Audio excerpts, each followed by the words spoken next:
Bonjour et bienvenue à cet événement de débordement, la mission de la joie.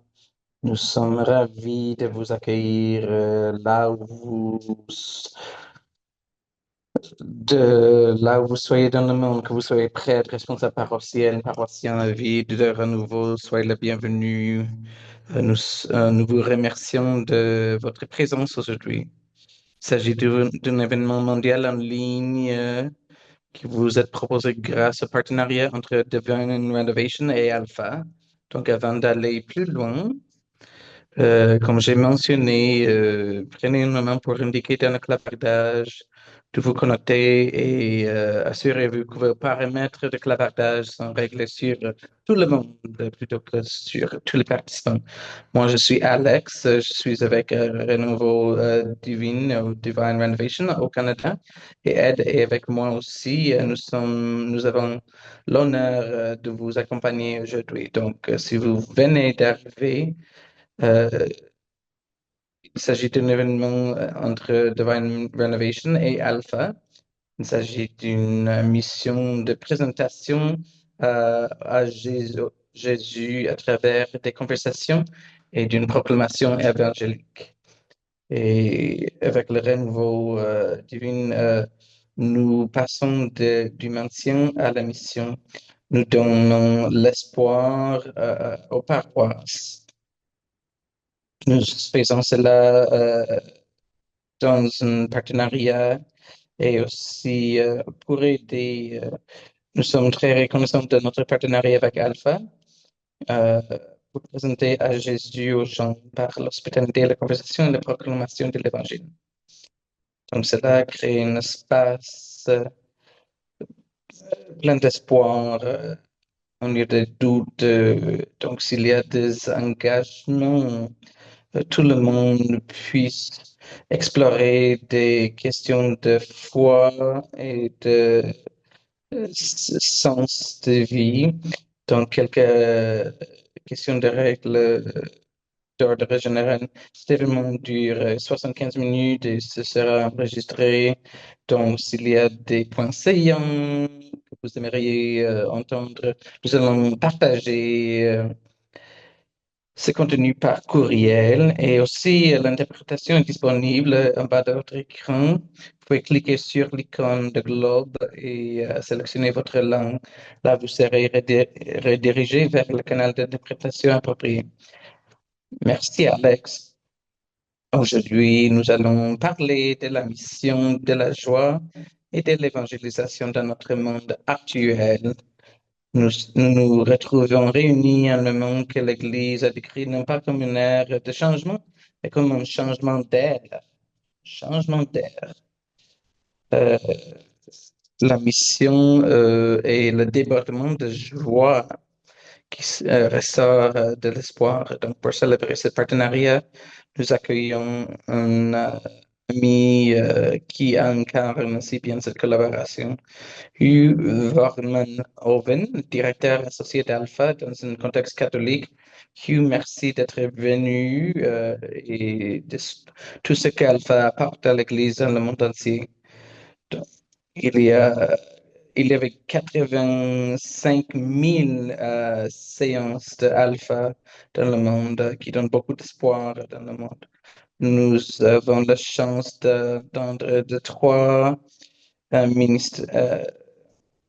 De trois apostolats. Tout d'abord avec le père Peter Wojciech, curé de la paroisse Saint-Clément à Chicago de l'archidiocèse de Chicago. Le père Peter mène un renouveau de la vitalité paroissiale, d'évangélisation auprès des jeunes générations connues pour ses approches dynamiques visant les milléniaux et la génération Z, privilégiant l'appartenance avant la croyance, le leadership responsabilisant et la création d'espaces de rencontres authentiques dans une perspective urbaine dynamique.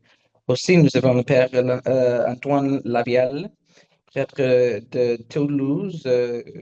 Il est curé de la paroisse étudiante et dirige la pastorale étudiante. Son ministère se caractérise par une joie contagieuse et un esprit missionnaire. Un écrit récent le décrit comme un jeune prêtre au visage que seul le Saint-Esprit peut donner. sa paroisse son renouveau paroissial euh, et certainement axé sur la génération Z. Enfin, nous avons Georgia Clark, directrice de la pastorale des jeunes à Saint Elizabeth à Portugal, à Richmond, Londres. Elle a passé de 6 adolescents à plus de 100. Nous avons entendu son témoignage l'année passée à Londres. Il y a beaucoup de conversions avec les relations, l'engagement à créer des espaces où les jeunes se sentent chez eux dans l'Église. Elle participe avec Alpha UK à niveau de stratégie. Donc, nous sommes très heureux de partager cette conversation avec vous. Mais avant de commencer, préparons nos cœurs et nos esprits avant d'entamer l'événement d'aujourd'hui. Donc, avant de commencer, nous aimerions prendre un moment pour prier ensemble. Donc, mettons-nous en présence du Seigneur. Viens, Esprit Saint. Seigneur Jésus, nous te remercions. Nous te remercions pour chaque personne réunie ici aujourd'hui. Nous te demandons d'ouvrir nos cœurs à ta mission, à ta joie et à ton Esprit Saint. Bénis nos paroisses, bénis nos prêtres, bénis nos évêques, bénis nos dirigeants. Bénis la conversation d'aujourd'hui, qu'elle nous rapproche de toi et de ta mission que tu nous as confiée à ton Église. Nous te demandons tout cela en ton saint nom. Amen. Donc, commençons.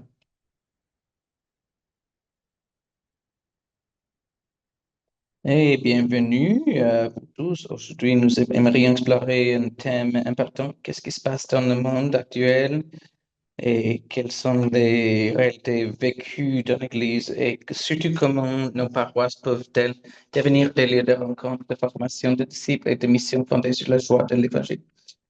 Je me souviens alors que nous nous préparons de cet webinaire d'une déclaration du pape François que nous vivons un changement d'époque, pas seulement une époque de changement. Et un ami proche, Johan Hartel, une voix prophétique, un pionnier dans la vie de l'Église, une belle expression pour décrire tout cela. Jésus et la réponse, mais quelle est la question? Nous savons que les nouvelles générations posent des questions fondamentalement différentes. Si vous ne le savez pas, nous venons de lancer une nouvelle série Alpha Youth. Et avant de produire cette série, nous avons beaucoup écouté. En fait, plus de 25 000 adolescents dans le cadre d'une étude intitulée The Open Generation. Donc, les questions qu'ils avaient posées étaient différentes de celles qui étaient posées il y a 10 ans, il y a 20 ans. Donc, par exemple, la question n'est pas est-ce que Dieu est réel, mais plutôt est-ce que Dieu est bon? Est-ce que Dieu est bon pour moi dans ma vie actuelle? Ce sont des grandes questions et nous connaissons bien les réponses, mais comment reformuler, représenter cette vérité intemporelle à notre époque? Nous sommes également conscients que l'Esprit Saint a accompli quelque chose de remarquable à travers le monde dans les nouvelles générations. Nous avons entendu parler du renouveau des chorales au Royaume-Uni, de la résurgence remarquable de la foi en France, ce qui se passe au Canada, aux États-Unis, en Australie, partout dans le monde. Le Seigneur est à l'œuvre. Et j'ai parfois l'impression que nous pouvons essayer d'attribuer cela à une nouvelle méthode pastorale, un paradigme, une initiative, une approche, quelque chose que nous avons fait. Mais ce que nous croyons, c'est que les besoins des nouvelles générations ne sont pas satisfaits par la réalité du monde. Elles se tournent donc vers la réalité intemporelle que l'Église peut présenter comme la source de tout ce à quoi elles aspirent. Nous savons qu'il s'agit d'un mouvement remarquable du Saint-Esprit. Donc, ce que nous voulons faire aujourd'hui est de prendre le temps d'essayer de discerner, de voir et de percevoir ce que l'Esprit Saint fait parmi nous, d'essayer de comprendre ce que nous pouvons faire en tant qu'Église pour répondre à ce moment unique. Donc, pour nous aider à comprendre cela, nous avons invité trois personnes qui se sont jointes à nous pour cette conversation. Donc, Père Antoine Lavial, merci beaucoup d'être venu de la France Et nous avons George Clark du Royaume-Uni, de Londres, et le père Peter Wojcik, qui nous appelle très tôt de Chicago. Euh, donc, Peter, je vais commencer avec vous. C'est pas hors contexte, mais que voyez-vous? Est-ce que c'est une bonne représentation de ce que vous voyez, l'action de l'Esprit Saint? Et surtout, quel est notre rôle en tant qu'Église dans ce changement d'époque? Ah, bien, ce sont beaucoup de questions, mais je suis ravi de me joindre à vous. Je pense que si l'on prend un peu de recul, euh, cette question d'écoute dans l'Église est vraiment cruciale. Comme vous avez souligné, je pense que nous sommes tentés à répondre à des questions que les gens ne posent pas dans l'Église. Et c'est tout à fait vrai pour la génération Z et cette nouvelle génération. Leurs questions sont très différentes, comme vous avez indiqué. Nous avons vu ce mouvement dès le début. Il y a de plus en plus de jeunes qui arrivent au point que je pense que aujourd'hui il y a environ 65%, 70% qui sont de la génération Z. Ce nombre ne cesse d'augmenter chaque trimestre. Cela s'explique en partie par le fait que nous nous efforçons vraiment à écouter, mais aussi de répondre à leurs besoins dans le parcours qui est très différent de celui des autres générations. Explorer l'Église, la foi en Jésus. Et je pense qu'on entende, qu'on écoute, qu'on garde l'esprit ouvert, c'est assez facile de les amener à découvrir qui est Jésus dans l'Église. J'adore ces deux points que vous avez mentionnés. Euh, L'afflux progressif, nous pouvons peut-être examiner les statistiques, euh, mais nous savons que l'Esprit Saint agit ne pas, pas seulement maintenant, mais dans, peut-être depuis il y a 10 ans ou 20 ans. Est-ce que cela indique une relation avec Jésus, cette grande invitation qui se trouve au cœur de ce que veulent les jeunes? Donc, j'aimerais donc me tourner vers vous, Père Antoine, parce que l'un des premiers endroits où nous avons entendu de cette ouverture radicale chez les générations émergentes. Et cette description d'une rencontre souvent spontanée avec Jésus qui les a conduits dans ce cheminement de recherche sur la vie de l'Église. Un des premiers endroits était la France. Je me souviens d'avoir lu il y a 1 ou 2 ans de, de la conférence des évêques de la France, d'un prêtre qui s'appelait le Père Vincent. Il essaie de mettre des mots sur ce qu'il avait observé dans presque tout le diocèse de la France. Il semble qu'il disait qu'il avait un amour profond de la liturgie, de la silence apaisant d'une église, la recherche de la vérité, de la formation et des repères. Il avait souvent le témoignage d'un ami, le sentiment d'appartenance, mais surtout, il avait cette rencontre clairement articulée, cette rencontre qui revenait sans cesse. Donc, j'aimerais donc votre avis. Quelle a été votre expérience en France? Est-ce qu'il y a quelque chose que vous avez fait différemment ou y a-t-il quelque chose de différent qui se passe actuellement dans l'Église en France? Donc, tout d'abord, merci de m'avoir accueilli ici avec Divine Renovation et Alpha. C'est incroyablement excitant pour moi de parler de ce qui se passe avec la génération Z, surtout ici en France.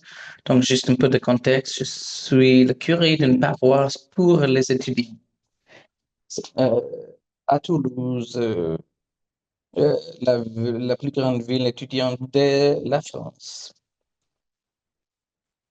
Donc, nous pouvons voir avec la génération Z qui vient à l'église. Ils ne reviennent pas hein, parce que c'est la première fois en fait qu'ils viennent. Et nous ne savons pas qui sont ces jeunes. Nous ne savons pas d'où ils sont venus. Mais la seule chose que nous pouvons affirmer avec certitude, c'est qu'ils sont en quête d'une sorte de transcendance de la beauté. Ils sentent qu'il y a autre chose. que le monde ne nous a pas dit ce qui est cette autre chose. Et j'ai le privilège de voir tant de personnes venir à l'église. La plupart d'entre elles demandent à être baptisées ou confirmées alors qu'elles ont été baptisées lorsqu'elles étaient enfants ou bébés. Et ce qu'elles recherchent vraiment, c'est une identité, une guérison, une amitié réelle, quelque chose de profond qui puisse répondre à la grande question, qui suis-je? Qui suis-je? Et ce n'est donc pas le résultat direct de notre activité, de nos activités pastorales, car, encore une fois, nous ne savons pas, sont-ils, ils se présentent et c'est formidable, mais en même temps, euh, c'est Dieu qui ouvre avec puissance à travers l'Église. Et France, vous le savez, il s'agit d'un pays fortement marqué par la sécularisation. En réponse, l'Église a dû se réveiller et développer de plus en plus son identité missionnaire. Et nous connaissons l'impact du livre La rénovation divine en France, en particulier auprès des prêtres. Par exemple, il y a quelques semaines, nous avons organisé ici en France un grand congrès qui s'appelle le Congrès Mission, qui a rassemblé des milliers de personnes pour réfléchir à la nouvelle évangélisation et au renouveau des paroisses. Et donc, depuis 10 ans maintenant, je pense que l'Église en France a reçu son identité missionnaire. Et je pense que les fruits que nous voyons présentement sont les fruits de cette identité missionnaire que l'Église a retrouvée grâce au Seigneur. Dans notre paroisse, depuis le mois d'août, nous avons reçu plus de 76 demandes de sacrement. Nous avons donc environ 300 personnes qui demandent le baptême, la première communion, la confirmation, ce qui est formidable. Et ce que nous constatons, c'est que la plupart d'entre elles ont été invitées par notre étudiant.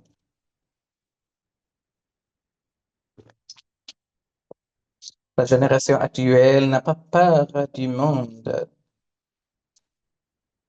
J'ai notre privilège donc de voir les gens venir à l'église ou de voir dans la rue, dans le collège ou sur le campus qui témoignent simplement sur ce que le Seigneur fait dans leur vie. C'est un témoignage de ce que le Seigneur fait dans l'église. Donc je pense que la venue de cette génération à l'église n'est pas le fruit de nos activités pastorales directement, mais en même temps, je veux être juste. Dieu ouvre dans le cœur de tant de personnes qui ne le connaissent pas, mais en même temps, il ouvre dans le cœur de tant de personnes qui, oui, le connaissent. C'est remarquable, Père Antoine, et ça nous donne de l'espoir dans ce dernier jubilaire de l'espoir. C'est une histoire remarquable, les 300 personnes qui vont s'engager pleinement dans la vie et la mission de l'Église. J'ai bien aimé la phrase que vous avez dit, il faut que l'Église se réveille. Euh, c'est tout à fait vrai. Ce n'est pas l'œuvre de l'Église, mais celle du Saint-Esprit. Nous avons cela dans Ésaïe 43. Voici, je vais faire une chose nouvelle. C'est lui qui fait cette chose nouvelle. Mais nous ne pouvons pas nous reposer sur nos lauriers, nous ne pouvons pas tomber dans le piège de dire, eh bien, l'Esprit Saint s'en chargera. Nous avons donc rien faire, il faut se préparer, il faut accueillir ces jeunes qui sont ouverts comme jamais auparavant. Et que pouvons-nous faire en tant qu'Église pour retrouver notre identité missionnaire, comme vous l'avez si bien dit? Je ne pense pas qu'il s'agit d'une coïncidence que nous parlions de la joie et des jeunes qui reçoivent la joie de l'Évangile. L'un des héritages du pape François était la joie de l'évangile. Ça. Souvent, y revenir, à saisir ce rêve qu'il avait. Je pense que il s'agit d'une impulsion missionnaire capable de tout transformer. Sorte que tout ce que fait l'Église soit canalisé de manière appropriée vers l'évangélisation du monde plutôt que la préservation de l'Église. Donc, je pense que ce rêve, cet espoir d'avoir cette impulsion missionnaire, envahir l'Église afin qu'elle s'imprègne à la vie même de l'Église, voici ce que nous voyons. Donc, il ne s'agit pas d'une activité pastorale, mais d'un renouveau profond, d'une revitalisation de l'Église, marquée d'une nouvelle impulsion missionnaire. Et Georgia, je suis allé dans votre belle paroisse, Sainte-Élisabeth du Portugal à Richmond. Et j'ai le sentiment qu'il y a là un sanctuaire en particulier pour cette génération, la génération à venir. Mais il s'agit aussi d'une église en mission. Donc, j'aimerais entendre votre avis par rapport à votre paroisse et peut-être au-delà d'une église au Royaume-Uni.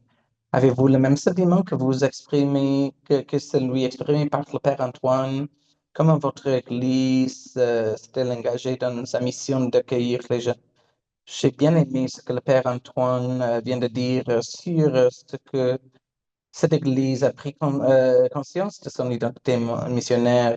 Nous avons ce sentiment qu'il y a un changement, même si je pense que l'Église n'est pas réveillée, mais on se réveille lentement. Il y a un renouveau qui sent bien. Cependant, il y a des paroisses, des mouvements qui ont décidé qui ont osé se demander que faisons-nous, de quoi s'agit-il? Et vraiment, c'est Jésus. Donc, nous ne pouvons pas continuer comme avant. Les gens ont quitté. Cela ne suffit plus. Je pense que nous commençons à voir les premiers signes du printemps. On parle d'un troisième printemps sur la base de ce que Saint Jean-Henri Newman et d'autres ont dit auparavant à propos de se réveiller dans l'Église. Ce qui est vraiment beau avec le printemps, on remarque le changement de couleur, les signes qui apparaissent. Il faut être prêt à accueillir ceux qui cherchent, ceux qui accepteront une invitation. Si 66% des personnes accepteraient une invitation à Alpha, par exemple, je pense qu'auparavant, les gens pensaient à peut-être 10% des personnes diraient oui, mais on pense qu'il y a beaucoup plus qui aimeraient venir. Et les gens sont prêts à inviter. Donc, je dis aux jeunes, allez inviter les amis et partagez l'espoir. Et ils me considèrent, pourquoi j'aurais peur de partager l'espoir? Donc, il y a 10 ans, il fallait encourager les jeunes, mais maintenant, ça se fait naturellement. Et accueille la question. Donc, comment préparez-vous, vous devez vous demander, comment préparez-vous vos paroles à inviter des gens et encourager euh, les encourager. Est-ce que vous êtes prêt à accueillir les gens lorsqu'ils arrivent? Parce que les gens ne savent pas ce qu'ils recherchent. En fait, ce qu'ils veulent, c'est rentrer dans un espace de joie, de vraie joie. Et c'est incroyable. Nous avons vu environ 100 personnes dans nos messes cette année. Nous avons à peu près 400 paroisses. Donc, une augmentation de 100 personnes par semaine est incroyable. Donc, c'est vraiment une communauté de joie et d'accueil. Il s'agit de la joie parce que, en fait, c'est une bonne nouvelle. Et il y a cette belle citation de Daniel Johnson qui dit, l'évangélisation consiste à se joindre à une conversation que l'Esprit Saint a déjà engagée avec quelqu'un. Donc, je voudrais affirmer que c'est l'œuvre du Saint-Esprit. Nous devons être prêts à coopérer avec cela. Ça devient tellement plus joyeux quand cela euh, n'est pas notre travail, ce n'est pas nous qui réalisons cette œuvre. L'évangélisation nous libère. Nous devons être une église éveillée à la mission, mais en même temps, nous devons laisser l'Esprit Saint nous surprendre. Des fois, il change le cœur, il change la culture, mais il faut laisser le Seigneur faire ce qu'il fait le mieux et suivre le mouvement. Quelle joie! Ouf. Amen. C'est une telle joie et je me sens tellement plein d'espoir. Mais des fois, il y a un risque ou un danger que si on laisse le mouvement du Saint-Esprit se perdre dans l'abstrait. On pourrait se demander, c'est quoi la génération, même s'il y a des chiffres comme 300 personnes euh, à Toulouse ou des autres restaurants qui se rejoignent à Richmond, des fois on laisse euh, se perdre ces chiffres. Mais j'aimerais entendre l'expérience d'Emily et diffuser cette histoire, parce que c'est une chose d'entendre, mais c'est autre chose de voir la joie de cette rencontre avec Jésus, le développement d'une relation avec lui et puis la mise en pratique de cette relation. Donc, pourquoi pas regarder cette vidéo et puis nous reviendrons à à cette conversation. Mon père était professeur de biologie. Nous avions donc constamment des discussions sur pourquoi le ciel est bleu, ou pourquoi les yeux sont bleus, et ce genre de choses. Poser des questions sur tout. Je pense que jusqu'à ce jour, mon père me rappelle, je ne me taisais jamais parce que je posais des questions et avec les années, la science a répondu aux questions. Euh, il m'a fait comprendre le monde. Cela m'a poussé à étudier la neuroscience à l'université. À travers ces études, je pense que j'ai réalisé que la science n'était pas la réponse finale. Il avait une énorme vide dans ma compréhension. Cela m'a fait réfléchir. À l'époque, je pense que j'ai simplement envisagé la possibilité qu'il puisse y avoir un Dieu. Je pense pas que je croyais, mais je pensais que c'était plus plausible qu'auparavant. Ma belle-mère travaillait à l'époque pour Catholic Voices avec Georgia et Georgia animait à l'époque un cours alpha et elle m'a invité à y participer. Pour moi, j'ai pensé que je pouvais rencontrer des autres personnes qui posaient les mêmes questions que moi. Pour être honnête, c'était la première fois dans ma vie que je me retrouvais dans un environnement où les gens posaient les mêmes questions que moi. Avant, à l'université, certainement, quand j'étais plus jeune, je courais sans cesse auprès d'une carrière, d'un salaire, des amis, des relations avec des personnes, des voyages, tout ce qui ne pouvait combler la vie que je ressentais.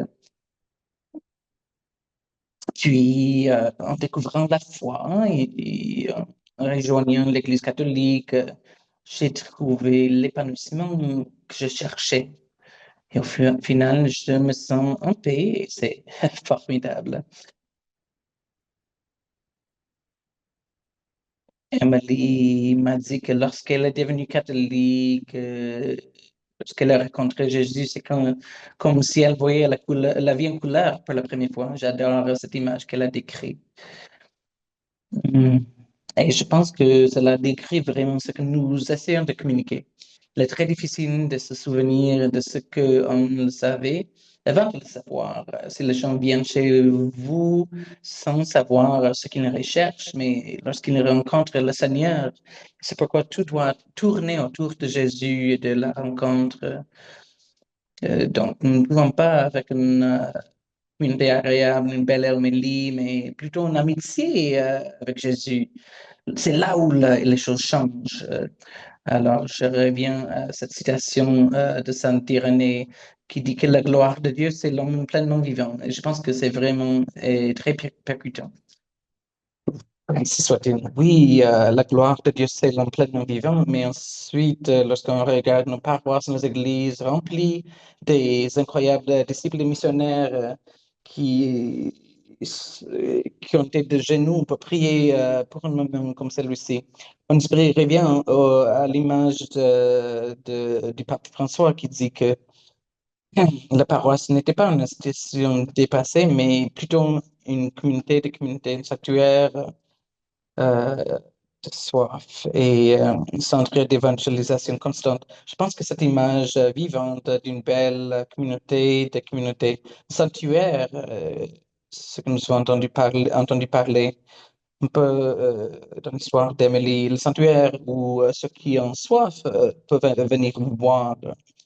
Et c'est pas question d'avoir des programmes pastoraux, des ministères, mais plutôt quelque chose qui s'imprègne dans la vie même de la paroisse, une proposition qui dit, ah, voici un homme qui m'a raconté tout ce que j'ai jamais fait, de voir ce que mon cœur désire.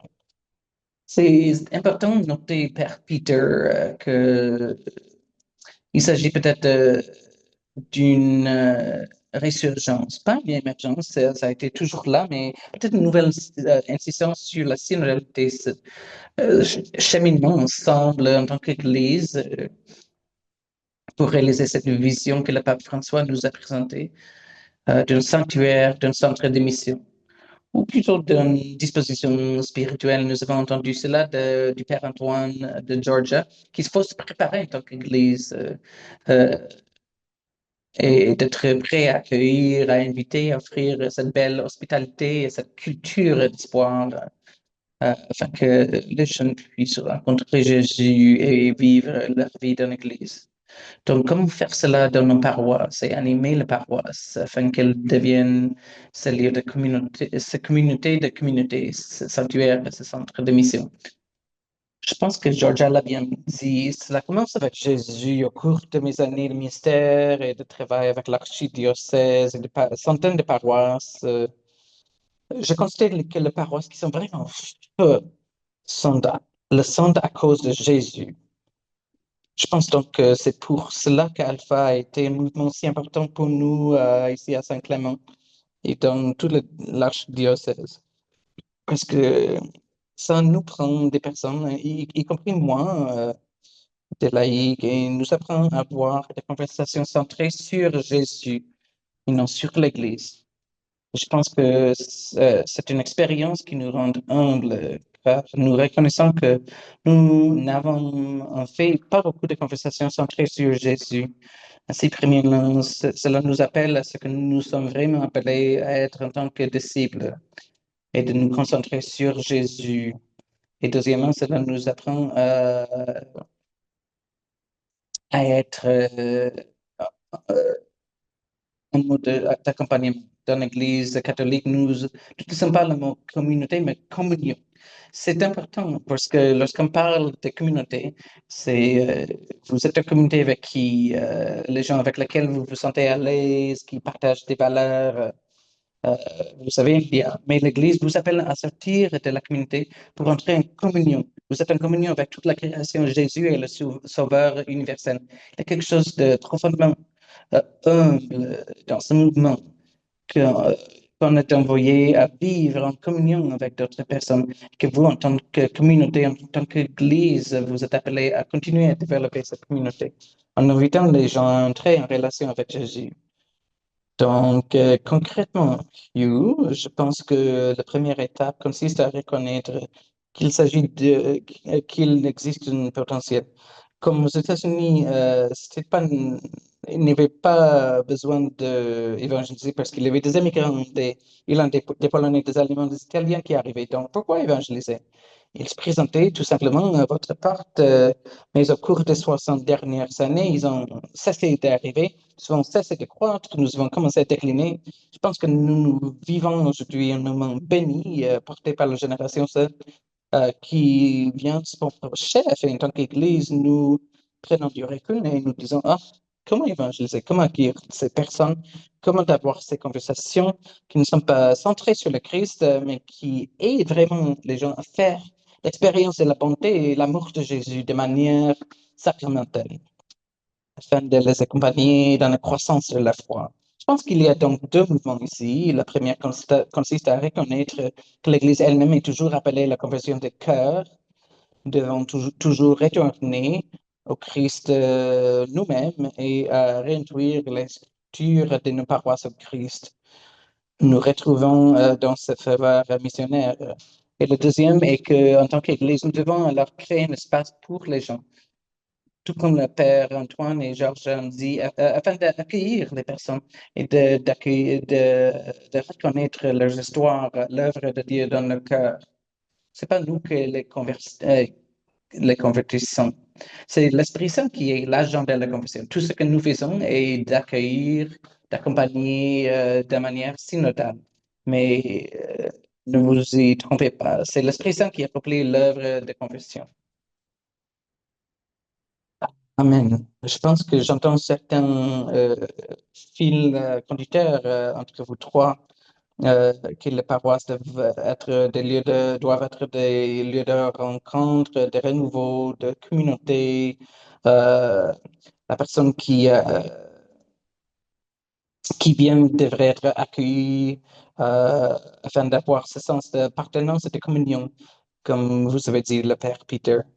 Donc, il faut une culture d'invitation euh, qui ne peut pas se reposer sur ses lauriers, mais il faut considérer les gens en dehors de l'Église. Il faut nourrir les brebis, oui, mais il faut être des pêcheurs d'hommes aussi. Euh,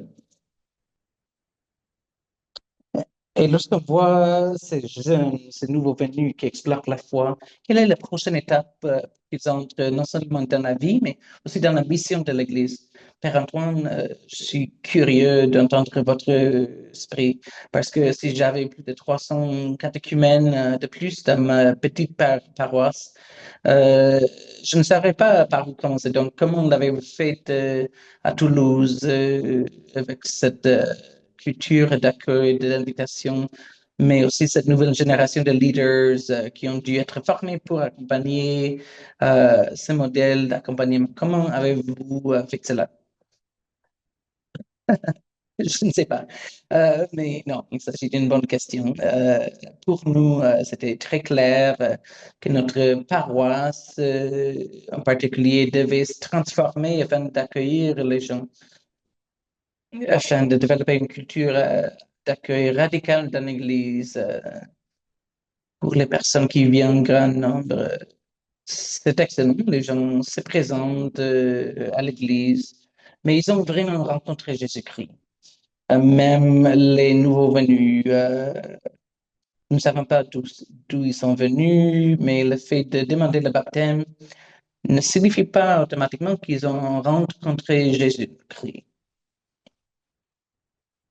La plupart du temps, ils ne savent pas toujours c'est qui ces personnes. Nous devons donc développer une nouvelle structure, une nouvelle stratégie pour accueillir ces gens afin qu'elles soient des disciples de Jésus-Christ, des disciples missionnaires.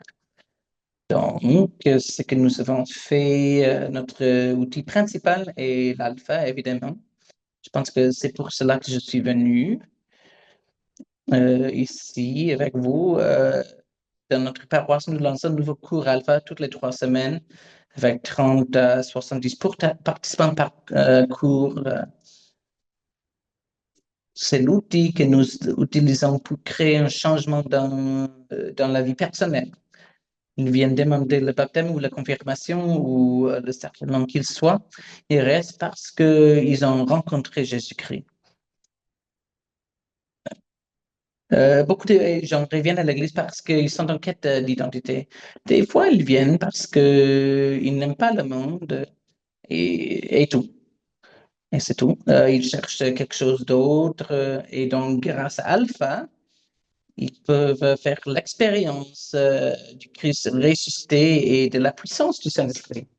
C'est la façon pour nous de leur montrer qu'ils font partie de notre communauté. Juste avant de bien se comporter, d'avoir une bonne doctrine, il faut leur montrer que nous voulons les accueillir, même s'ils sont brisés, même s'ils sont blessés, ils appartiennent à notre communauté. Et après Alpha, ils sont rejoints un petit groupe et comme dans beaucoup de paroisses, nous continuons l'expérience d'une amitié authentique, d'une formation spirituelle, d'une formation doctrinale. Donc, le petit groupe est un moyen pour nous de former des nouveaux leaders et des nouveaux disciples missionnaires. Dans chaque petit groupe, nous demandons à nos leaders d'investir intentionnellement dans une personne du petit groupe qui peut devenir un nouveau leader pendant un cours alpha. C'est un moyen pour nous de prendre quelqu'un par la main, quelqu'un qui demande le baptême ou autre chose, et en quelques mois seulement, le lancer dans un cours alpha en tant que leader, puis en tant que leader de petit groupe. Juste pour la filière de leadership,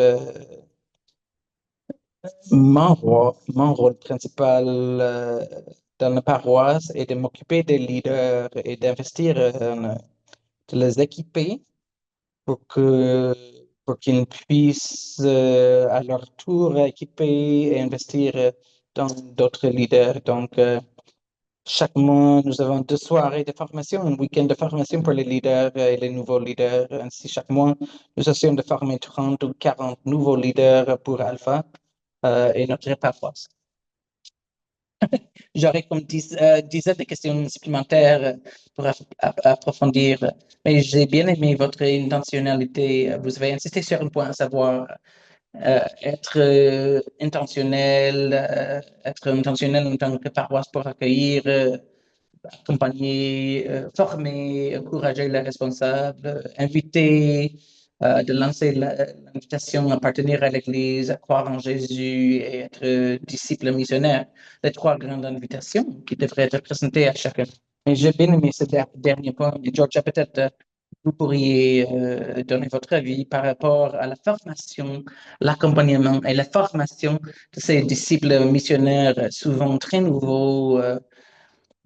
C'est tout nouveau leader qui ont encore besoin d'être accompagnés eux-mêmes dans leur cheminement de disciples. Je pense que nous avons intentionnellement appelé ce webinaire débordement ou overflow parce que je pense que c'est le but, n'est-ce pas, qu'on ait des leaders, des nouvelles générations de leaders, mais comment intégrer cette culture, cette discipline pour être ouvert jour après jour à l'œuvre renouvelante de Dieu, d'accompagner ces leaders dans leur cheminement alors qu'ils accompagnent des autres? Comment avez-vous vu cela se produire à Richmond? Eh bien, la première chose qui me vient à l'esprit, c'est simplement que il faut grandir petit à petit. Si vous entendez des histoires comme le Père Antoine et que vous constatez des chiffres similaires, vous devrez être très intentionnel dans cet accompagnement missionnaire. Si vous dites, ah, nous n'avons pas même une culture d'invitation ou de l'évangélisation, cette idée d'accompagner en mission, euh, il faut reconnaître là où on se trouve et le premier point de départ doit toujours être comment êtes-vous façonné? C'est une question pour tout le monde. Est-ce que vous êtes façonné par une rencontre quotidienne avec Jésus, parfois de manière subtile, parfois de manière profonde? Et comment pouvez-vous devenir plus euh, cette identité missionnaire? Et lorsque vous commencez à voir les fruits de cette évangélisation, vous constatez, ah oui, ces personnes ont été évangélisation, qu'est-ce qu'on fait maintenant? Certainement le modèle de petit groupe, la formation plus approfondie, la catéchèse, euh, l'alpha, mais il faut continuer à laisser le Saint-Esprit vous surprendre. Ce que je constate constamment, c'est que de faire mon propre plan d'affaires ne fonctionne pas vraiment pour l'Église. Mais encore une fois, il est vraiment important de donner l'Esprit Saint quelque chose avec quoi travailler. Mais j'adore ce que C.S. Lewis a dit dans un récit Surpris par la joie, Surprised by Joy. Il dit il faut se surprendre avec la nature imprévisible du Saint-Esprit. Euh, Parce que sinon, on perd l'espoir. Et l'espoir est la chose la plus importante pour la persévérance. Et la persévérance, nous dit Jésus, est ce dont nous avons besoin pour porter du fruit. Donc, il faut persévérer dans les efforts d'évangélisation. Et lorsque cela commence à porter des fruits, c'est là où on voit des disciples. Et pour moi, j'ai jamais vu que euh, et pour moi, ça doit être vraiment personnel. C'est une personne à la fois. Euh, c'est ainsi qu'on crée cette culture et c'est là où les paroissiens vont faire aussi, tout comme Jésus a fait, personne par personne. Et cela a été un privilège pour moi de voir ce virage culturel dans la paroisse. C'est comme si l'ADN était devenu tel que nous sommes une communauté accueillante et que les gens le sont. Nous avons eu deux jeunes de 15 ans qui sont devenus catholiques cette année. Ils ont été invités par leurs amis tels qu'ils sont. Pour moi, c'est une joie de voir ces jeunes venir à la fois grâce à l'amitié et à l'invitation. Je pense que cela nous aide à nous rappeler que nous partageons une bonne relation. L'Évangile n'est pas un fardeau, c'est une libération. J'apprécie le défi personnel de redécouvrir une prière plus profonde, la personne de Jésus dans ma vie, parce que lorsque je me détourne de cela, je me concentre sur mon projet et ça ne marche pas. Donc, Jésus est venu pour que nous puissions avoir sa joie, notre joie complète avec lui. Amen. C'est très bien dit, Georgia. Vous avez raison. Nous avons la bonne nouvelle et nous devons partager cette bonne nouvelle de la bonne manière. Et oui, nous avons entendu parler d'Alpha, mais il y a trois principes clés qui sous-tendent le renouveau que nous observons. Euh, et il y a la primauté de l'évangélisation, l'intentionnalité dont vous et le Père Antoine avez tout de parler, sont vraiment prioritaires. Et la formation du leadership qui est basée sur un modèle d'accompagnement des disciples qui consiste à essayer de diriger de manière à ramener tout le monde vers Jésus et d'être surpris par ce que l'Esprit Saint fait dans notre vie personnelle et communautaire. Nous voulons entendre l'histoire d'une paroisse qui a priorisé ces éléments, qui a créé cette culture d'invitation, cette communauté d'accueil. Mais avant de partager cette histoire, Père Peter, j'aurais une question spontanée. J'aimerais entendre de vous, il y a tant de prêtres et d'évêques qui nous écoutent maintenant. Dans votre vie, dans votre vocation, comment avez-vous vu votre vocation se renouveler? Et peut-être même comment avez-vous été surpris par l'Esprit Saint lorsque vous continuez à garder les yeux fixés sur lui et inviter des multitudes à venir à connaître la personne qui vous appelle chaque jour. Ah oui, il s'agit d'un appel à la conversation continue. J'ai été ordonné à Chicago en 2008. Et si vous étiez ordonné à la même époque que moi, à Chicago, depuis 2000 au moins. Il fallait être conscient que l'Église va continuer à rétrécir. Donc, mon travail consistera à gérer ce déclin. C'était l'état d'esprit comme dans les affaires. Il fallait pas être naïf.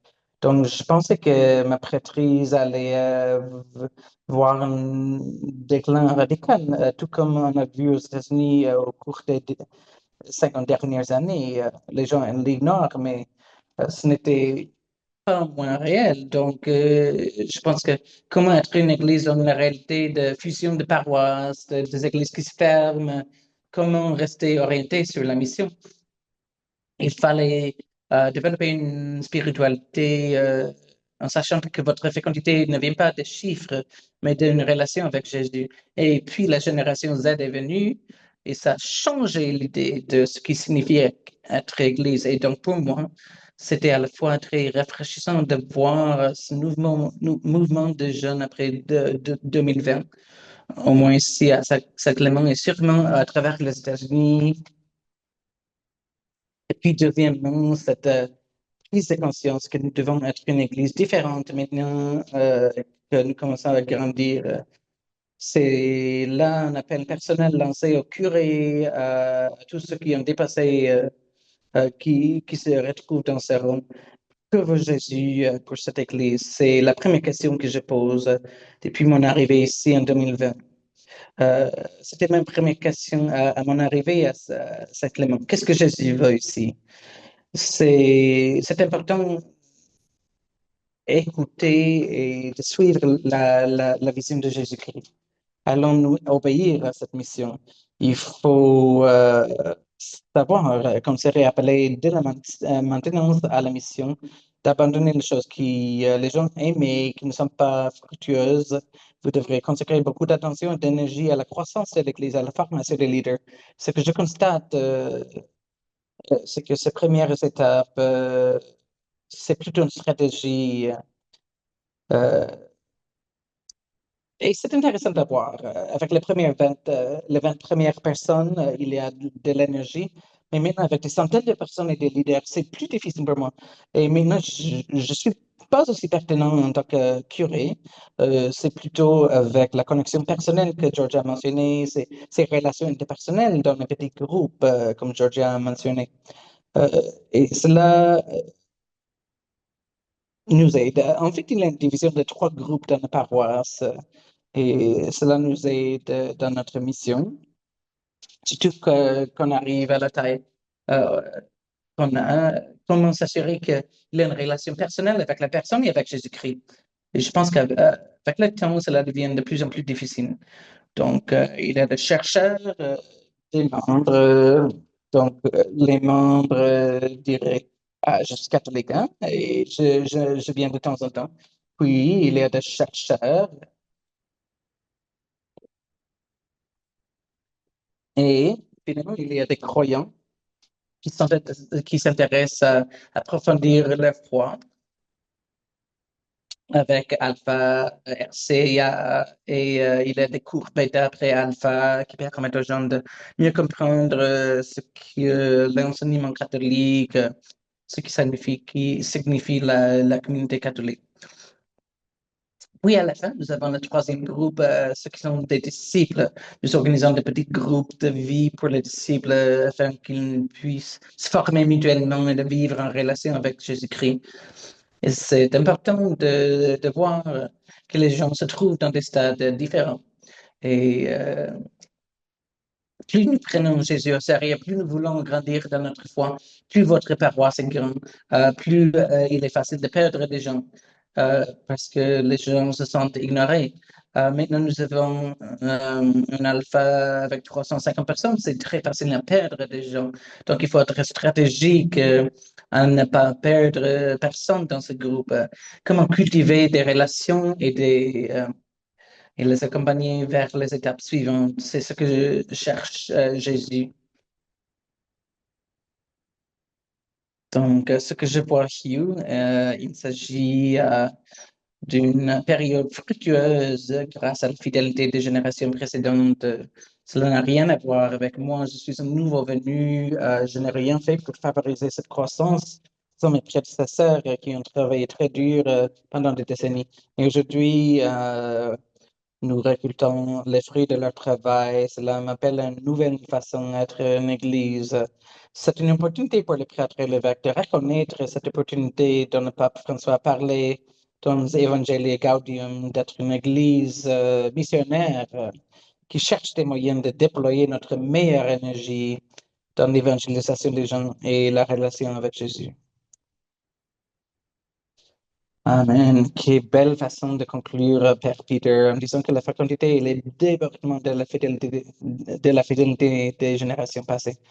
Donc, j'aimerais faire une pause dans cette conversation, car comme nous avons entendu un peu plus tôt dans l'histoire d'Amélie, ce serait merveilleux d'aller voir à quoi ressemble lorsqu'une paroisse est renouvelée et lorsqu'elle poursuit cette invitation radicale à rencontrer Jésus.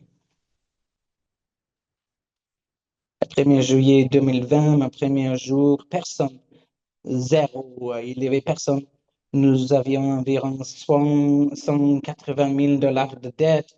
Nous ne pouvions pas payer la facture, nous ne pouvions pas garder notre propre personnel. Il n'y avait pas de directeur d'école. Nous avions beaucoup de défis différents liés à différents groupes qui essaient de vivre et d'avoir une mission commune. Je suis le père Joachim. Je suis le curé de la paroisse catholique de San John Vianney à San José, Californie. Nous sommes au cœur de la Silicon Valley. J'ai étudié l'évangélisation avec Ralph Martin et le nouveau programme d'évangélisation au séminaire Sacred Heart à Détroit, dans le Michigan. L'un des groupes que nous avons étudié était Alpha. Et j'ai dirigé Alpha, j'étais le directeur des vocations.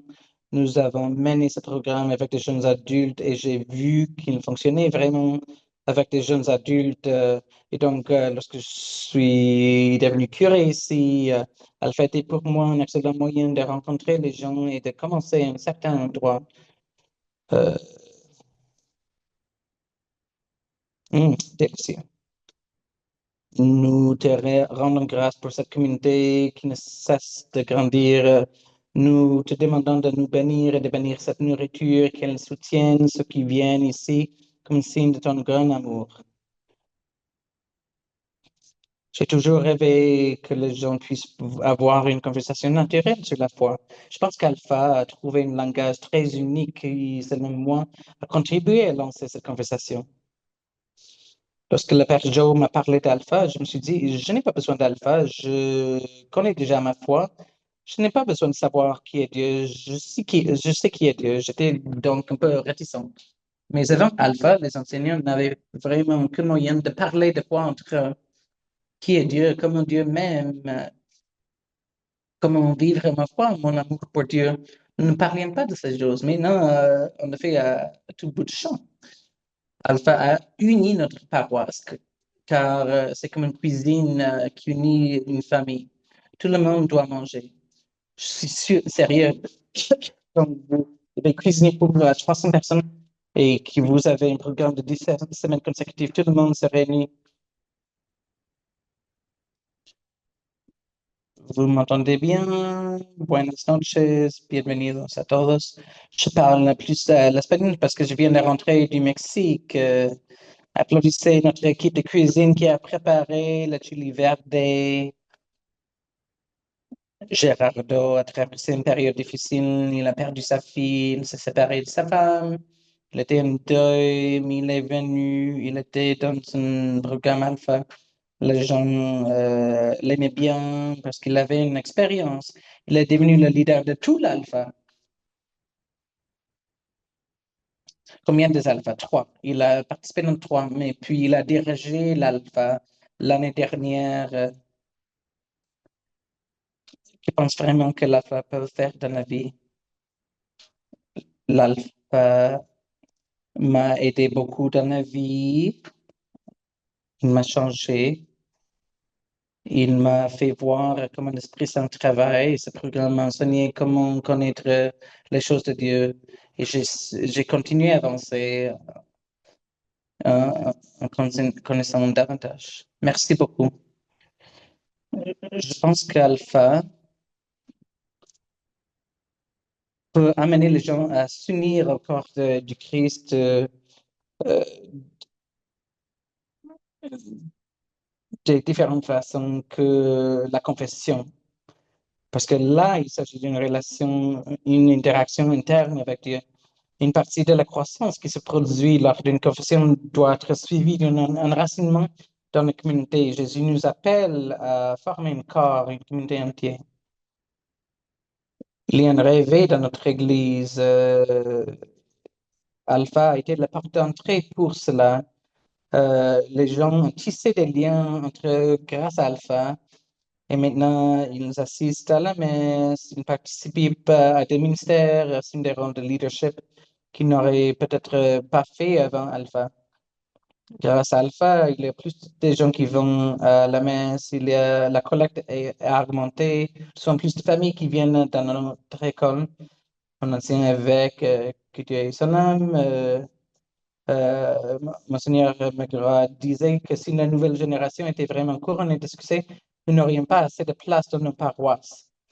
Si chaque paroisse faisait alpha, vous auriez plus de leaders passionnés qui inspireraient d'autres personnes à diriger d'une manière qui évangélise, qui est accueillante, qui attire les gens, les incite à venir, à faire rendre les catholiques meilleurs grâce à Jésus, car Jésus est au centre de tout ce que nous faisons.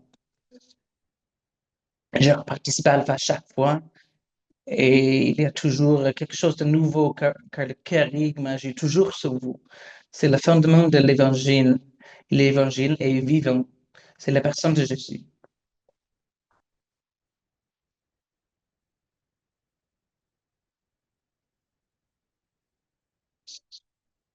Eh bien, mes amis, nous arrivons à la fin de cette année jubilaire de l'espoir et pas seulement à la fin de ce webinaire. Chez Alpha et Divine Renovation, nous avons les yeux rivés sur le prochain jubilé. Je suis sûr que vous l'avez noté dans vos agendas le 17 avril 2033. C'est dans le mien. J'ai gravé cette date. C'est le deuxième millénaire de la vie, de la mort, de la résurrection, de l'ascension, de la transmission de la grande mission, de la naissance de l'Église de la Pentecôte.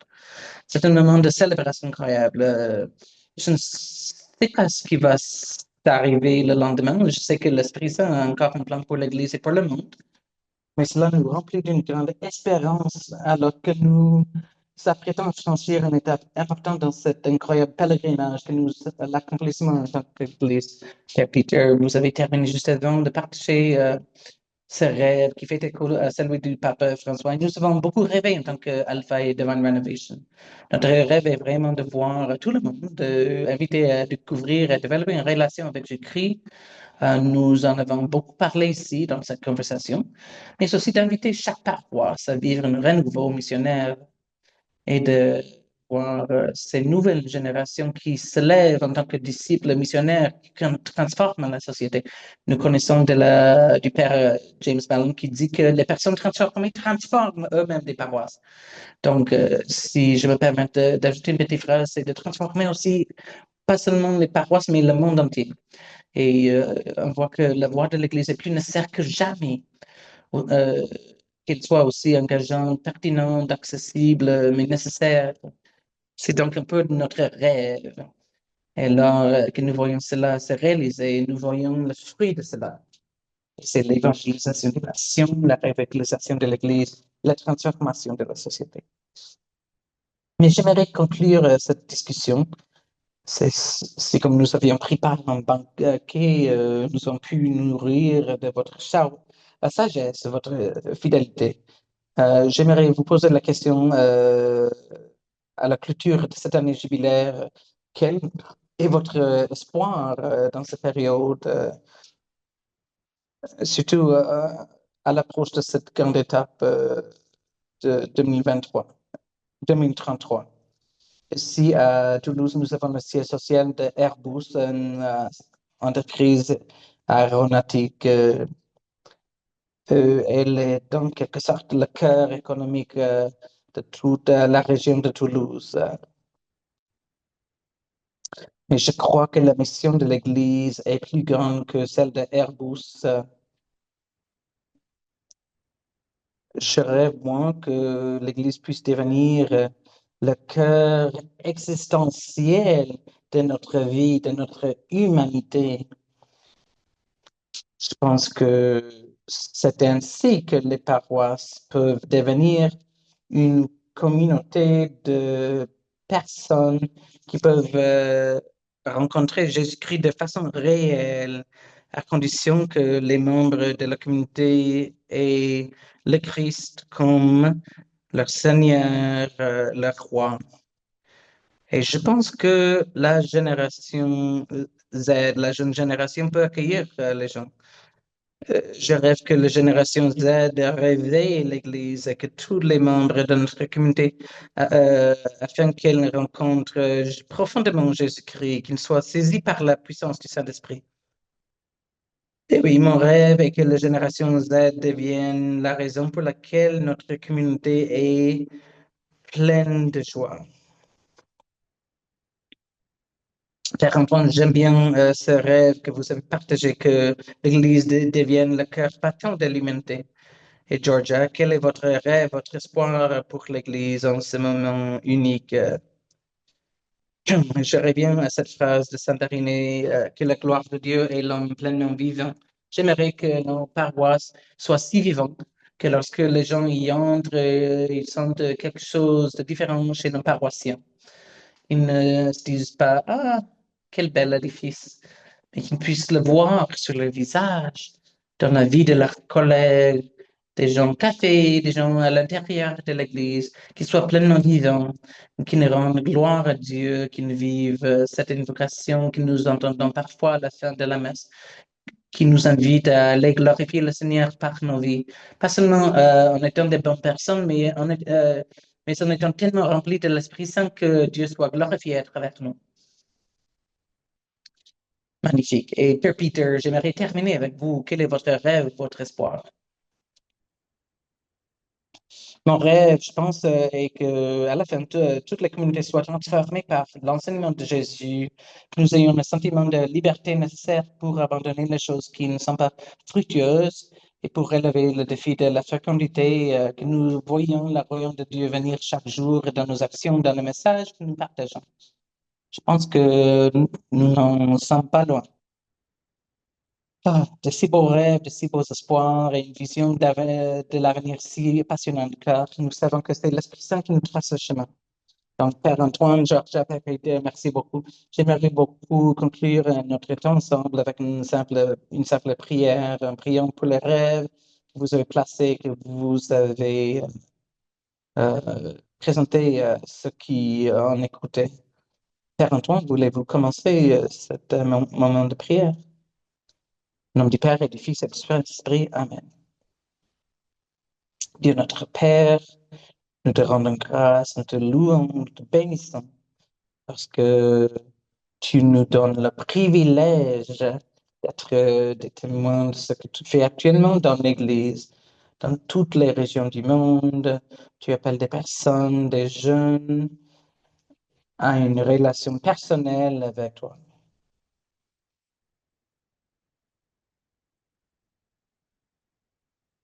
Nous te louons parce que tu renouvelles l'Église en ce moment. Nous te louons parce que tu as les mains libres pour faire tout ce que tu veux dans l'Église, même si nous sommes faibles, même si nous ne savons pas comment faire.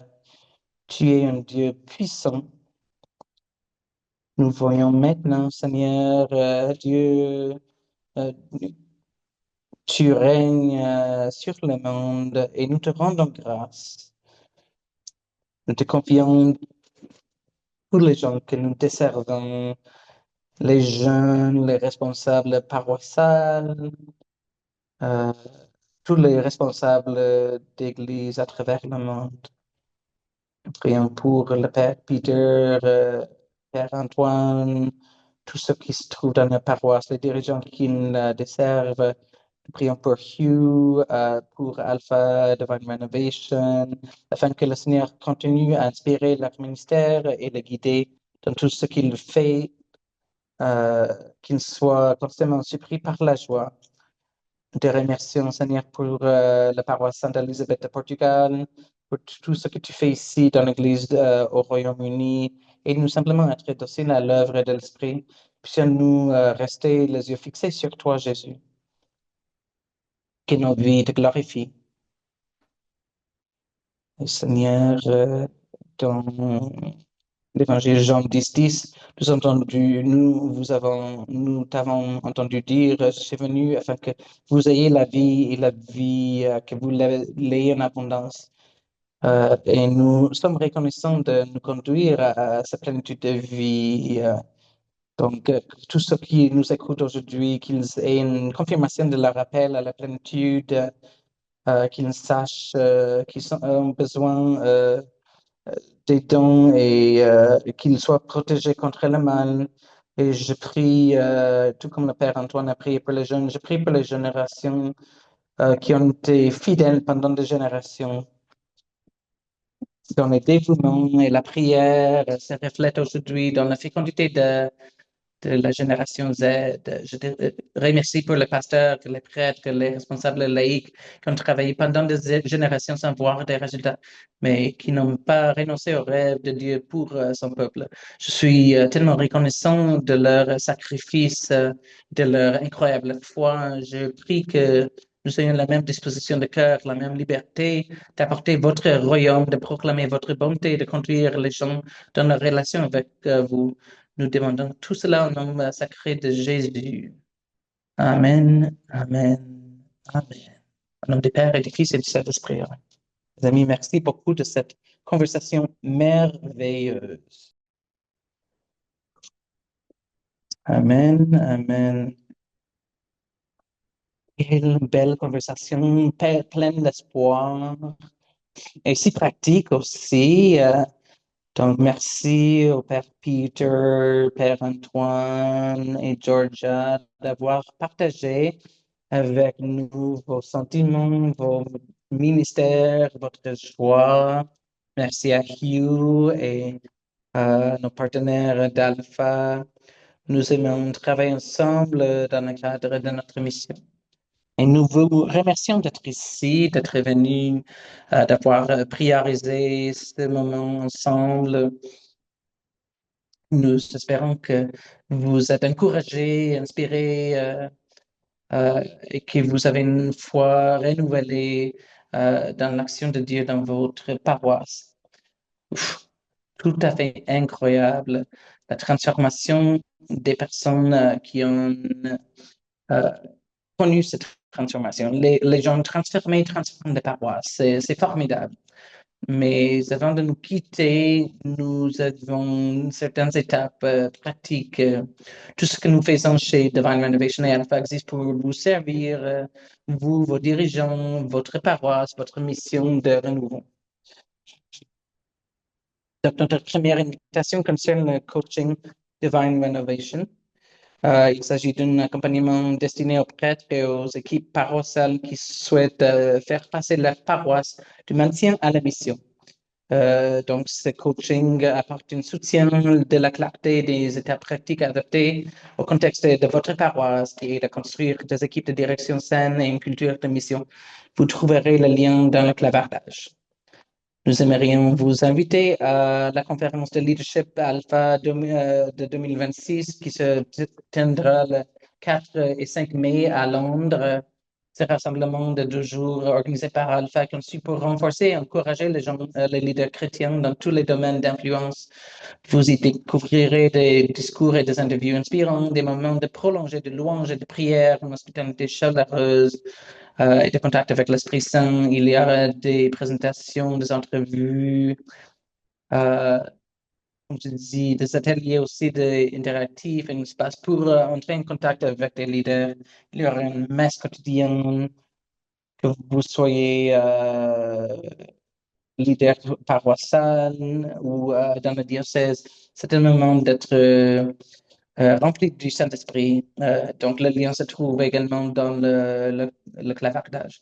Enfin, si votre paroisse souhaite inviter des personnes à vivre une rencontre avec Jésus qui changera la vie, il va organiser Alpha pour la première fois, ou vous souhaitiez le développer, il y a une formation, un accompagnement, une formation pratique, et Alpha vient de lancer une série présentée par des jeunes partout dans le monde. Donc, cela pourrait être le moment idéal pour que la génération émergente puisse avoir cette relation avec Jésus-Christ et rendre en mission avec l'Église. Vous allez trouver tous ces liens dans le clavardage.